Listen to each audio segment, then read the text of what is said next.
meus queridos. Que Deus abençoe a todos no nome do Senhor e Salvador Jesus Cristo. Uma paz especial aí para os nossos irmãos aí da Central de Iguape e também para os nossos visitantes, aqueles que são de outras denominações. Seja bem-vindo, seja bem-vinda e que Deus te fortaleça e te abençoe. Meus queridos, nesse instante nós vamos orar para que Deus esteja falando conosco através de sua palavra. Então vamos estar nos colocando diante do trono da graça. Vamos orar. Pai querido, Pai santo, fala conosco através de sua palavra. Edifica-nos, Senhor, para que o Senhor seja louvado e glorificado na beleza da sua santidade.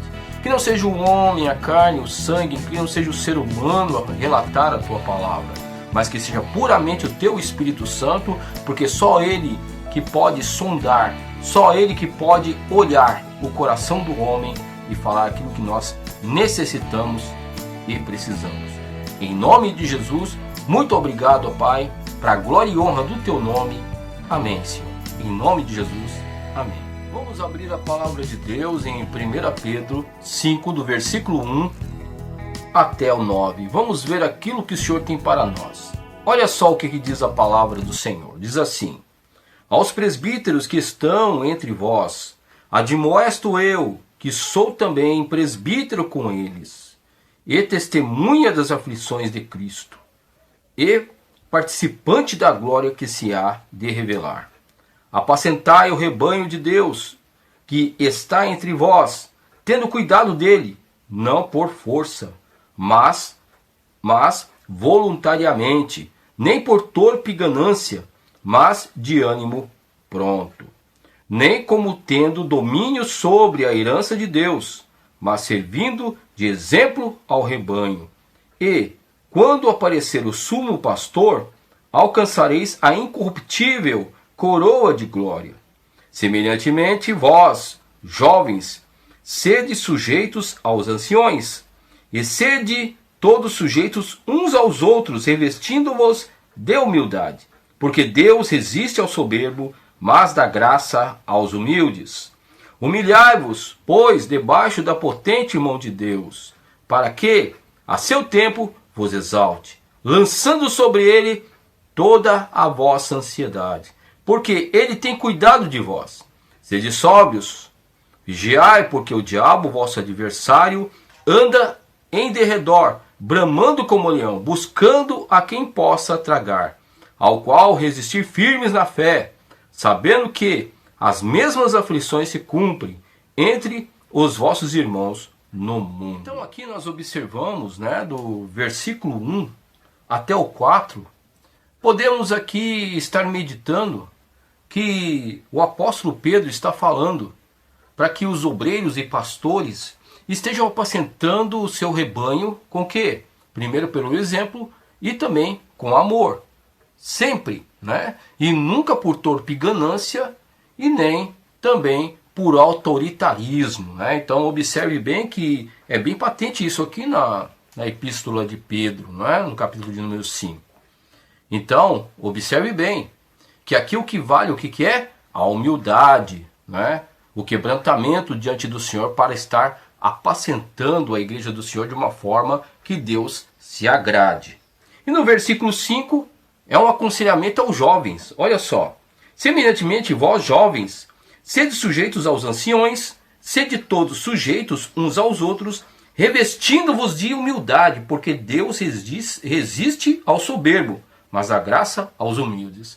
Então, jovens, muitas vezes nós observamos que eles são afoitos, eles querem fazer tudo da sua forma, do seu jeito, Tem aquela adrenalina, mas o apóstolo Pedro está falando aqui que tem que revestir o quê? De humildade, E tem que ser submisso, sujeitos uns aos outros, ou seja, tem que se submeter. E diz aqui, por quê? Porque Deus dá graça ao humilde, mas resiste ao soberbo. Então nós observamos que aquele que é soberbo, Deus ele não tem nada a ver com essa pessoa, Ele não vai compactuar com essa pessoa. Então isso aí é que nós devemos entender. Ah, por que Deus não me atende? Por que Deus não me ouve? Mas será que você é humilde diante de Deus? Será que nós somos humildes diante de Deus para reconhecer o seu senhorio?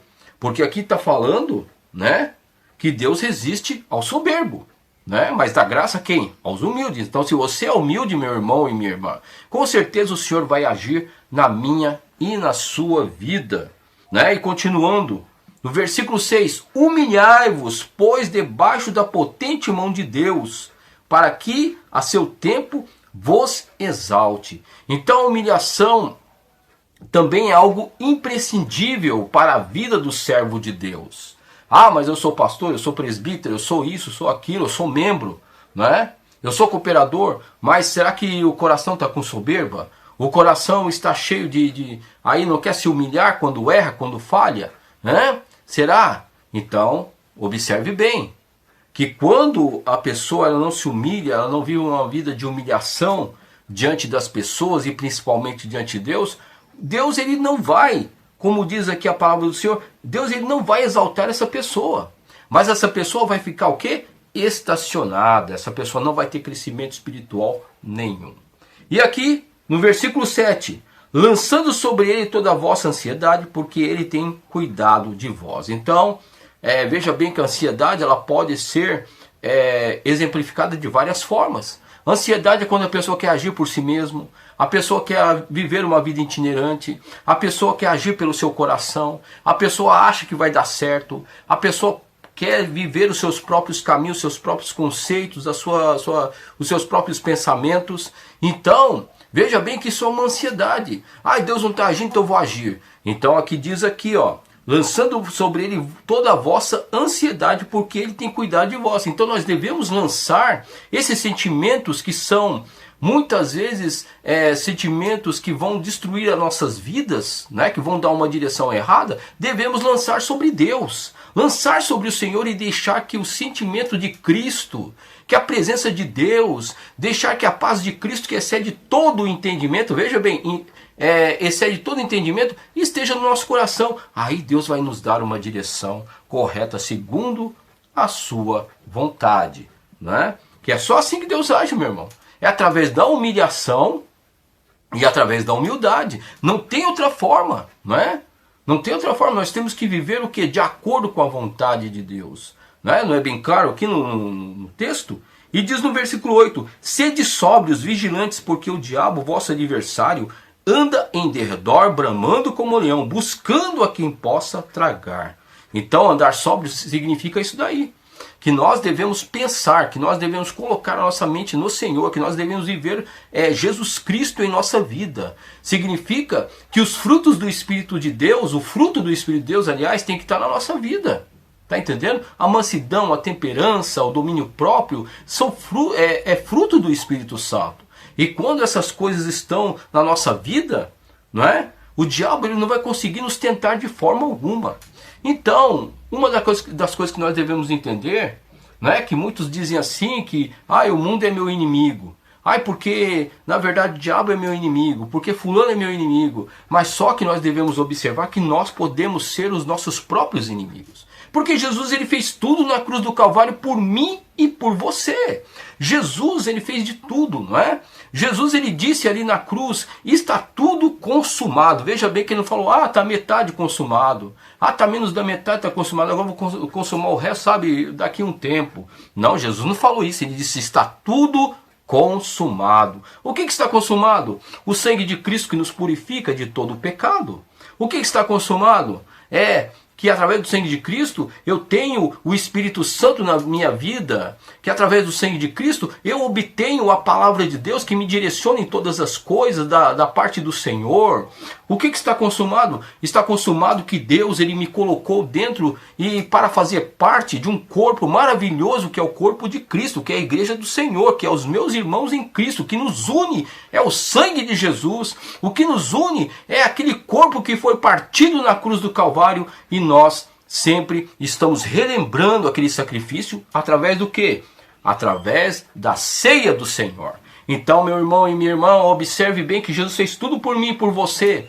Mas para que essas coisas possam permanecer, eu e você devemos viver debaixo de humilhação e devemos viver debaixo do quê? Debaixo da humildade, para que essas coisas venham cada vez mais se perpetuarem em nossa vida. Então veja bem que, né, que quando o homem quer fazer tudo pela sua vontade, pelo seu querer, é uma soberba. E Deus ele vai resistir a essa pessoa. Então que nós sejamos quebrantados, que nós sejamos contritos diante do Senhor, porque é muito importante.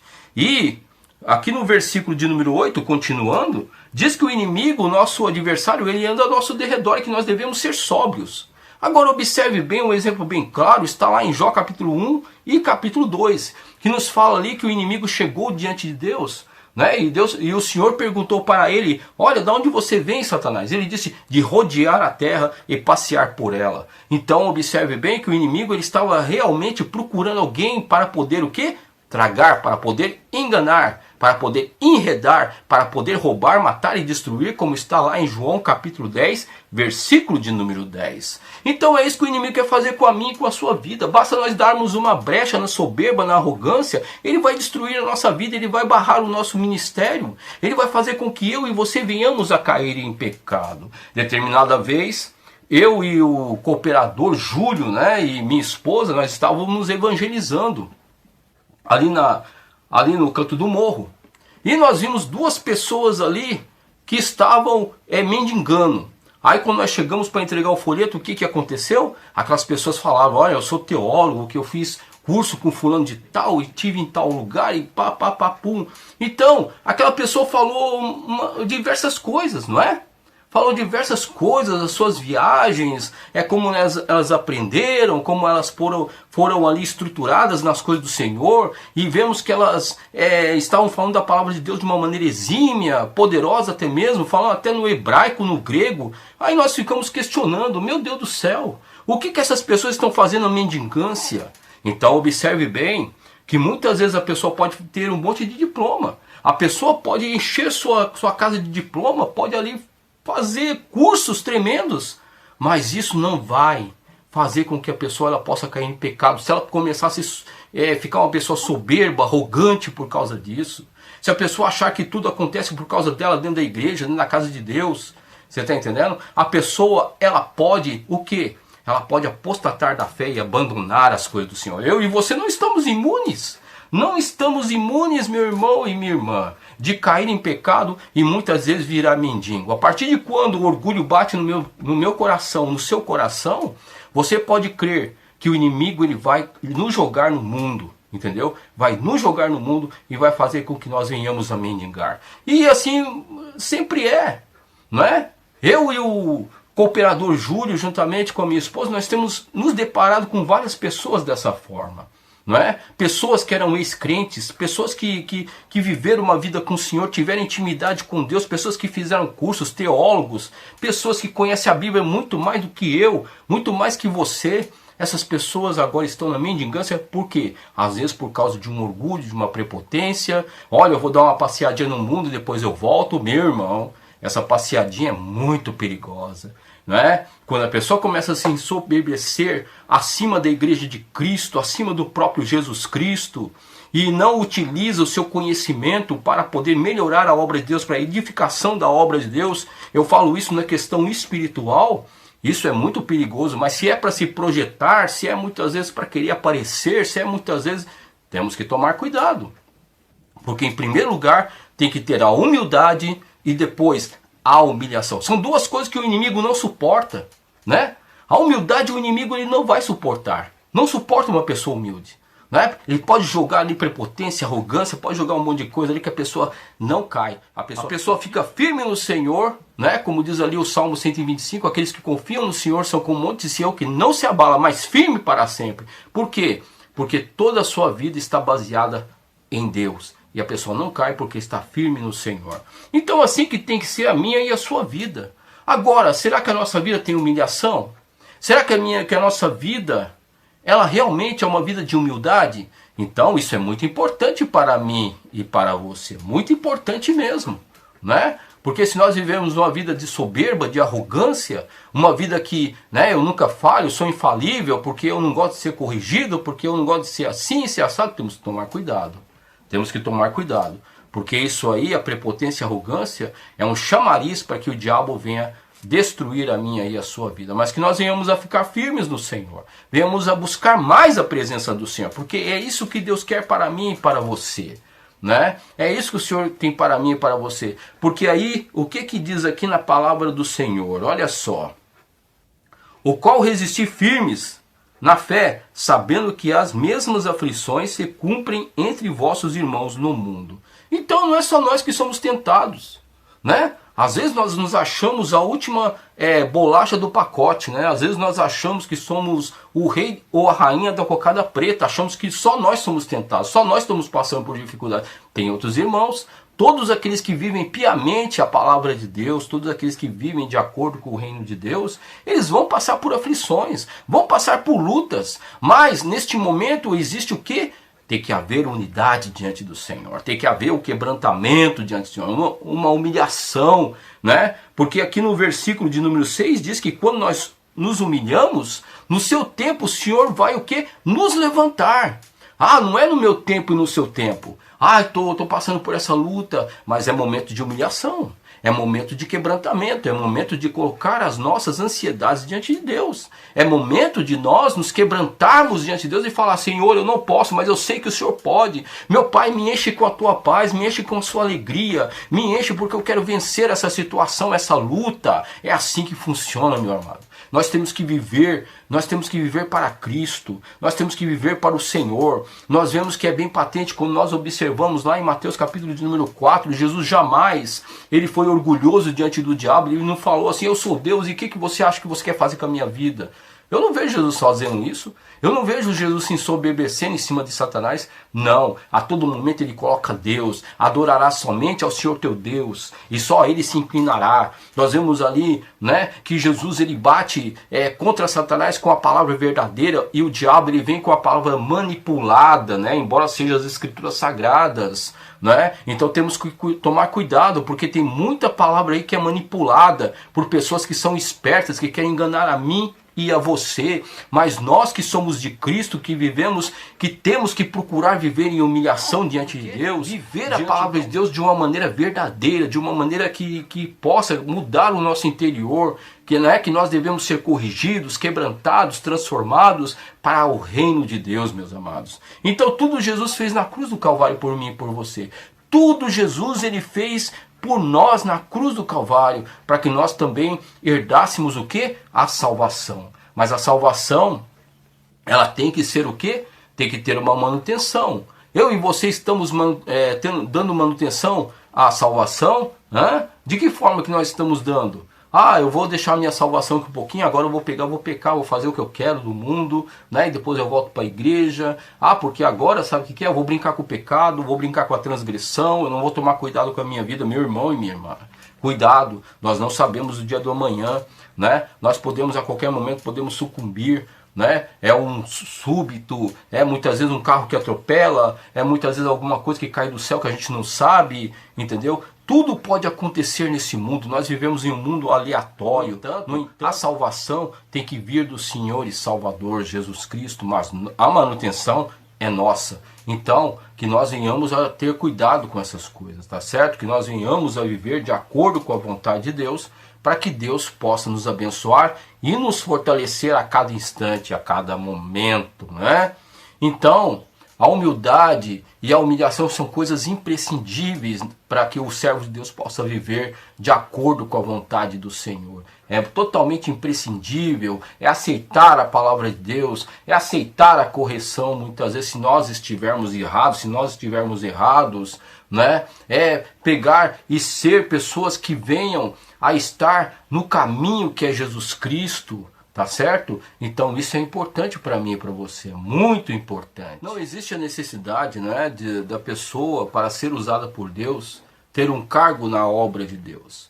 Basta tão somente a pessoa ter um chamamento, porque isso Deus vai fazer durante o tempo, né?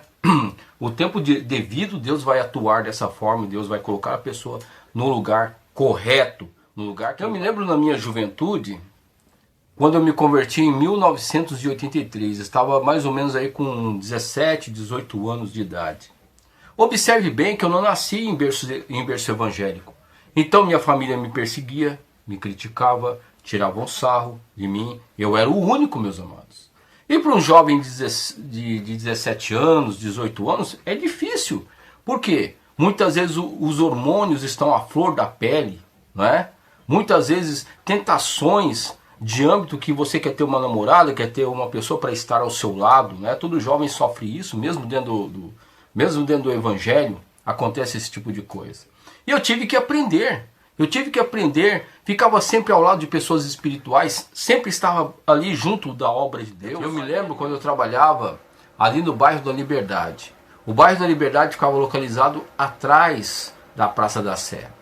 E trabalhava ali numa loja de calçados, não é? E essa loja de calçados, ela fechava entre 6 e 7 horas da noite.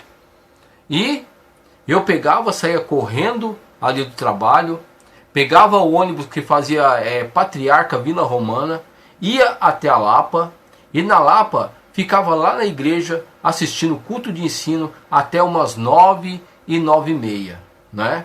E muitas vezes eu estava com fome. Então observe bem que o amor às coisas de Deus era uma coisa muito contundente, né?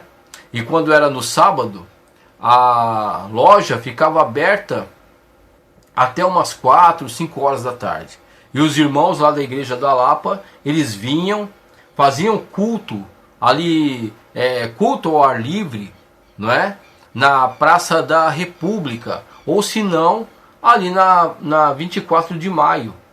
E o evangelho era difundido de uma forma maravilhosa, né? Então ali nós distribuíamos folhetos, cantávamos louvores a Deus, a palavra de Deus era pregada e muitas pessoas se convertiam. Tinham pessoas até que pagavam a sua passagem para ir até a igreja da Lapa, e ali eles permaneciam, né, ouvindo a palavra de Deus e firme nas coisas do Senhor. Era uma coisa tão tremenda, não é? Tão tremenda da parte de Deus. Mas eu não tinha nenhum cargo, E tudo isso aí fazia por amor, né? Fazia tudo por amor. Grandes vigílias, né, que eram feitas. Agora, o que acontece, meus amados? Não é? Que as pessoas hoje em dia estão procurando cargo. O que acontece? Que as pessoas hoje em dia, elas não estão mais vendo o evangelho como meio de salvação de alma, serem instrumentos na mão de Deus.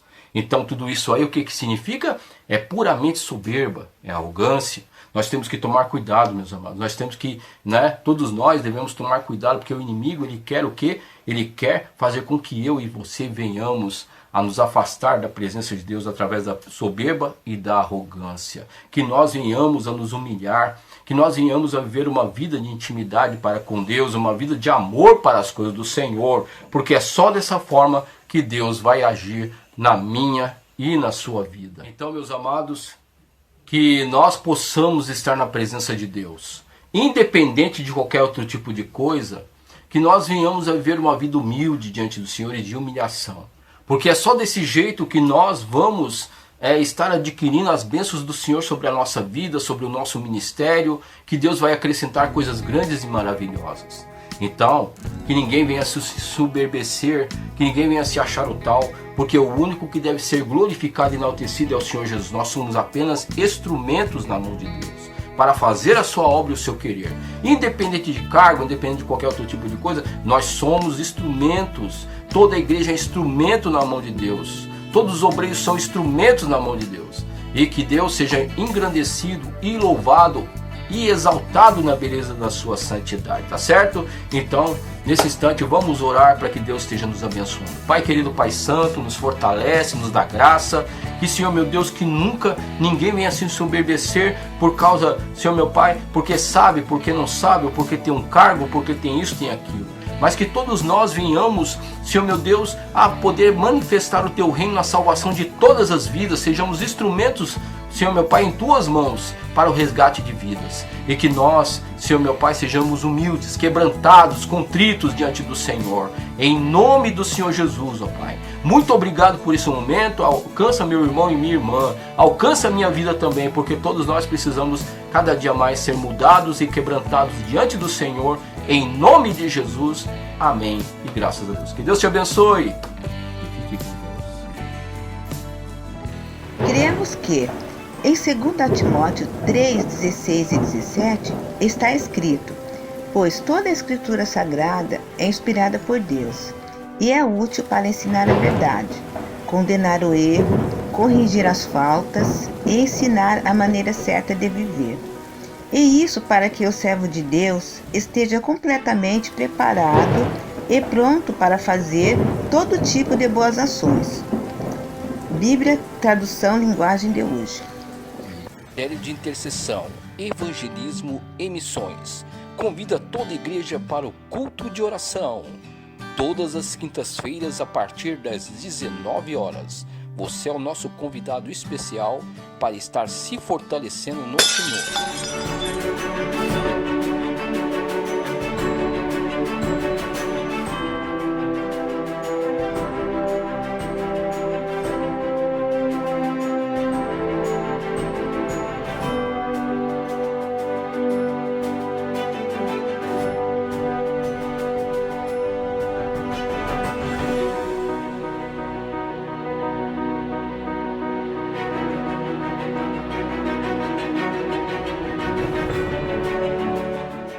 Assembleia de Deus Central de Iguape, uma igreja bíblica.